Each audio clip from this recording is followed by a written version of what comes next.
Hi everyone! So ngayon mag-unboxing tayo ng aking parcel from TikTok shop. So ayan, nag-order ako ng rubber shoes guys, yung nagka-trending ngayon. So ayan, i-open ko lang siya para makita ko kung maganda nga ba siya. So ayan guys, parang na-disappoint ako sa box.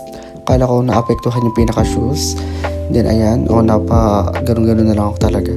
So ayan, kakita ko naman goods naman yung shoes. Then nagdadalawang isip lang ako kung kasya ko ba siya, parang maliit kasi siya. Pero sakto, yung size is tama lang naman na dumating. So ayan, tinignan ko lang. Good quality naman siya, di na siya lugi para sa price niya. So ayan, naganda naman ako so far. So ayan, flex ko lang. Wow, from TikTok shop. In 3, 2, 1. Ayan guys, tignan ako ng ganyan.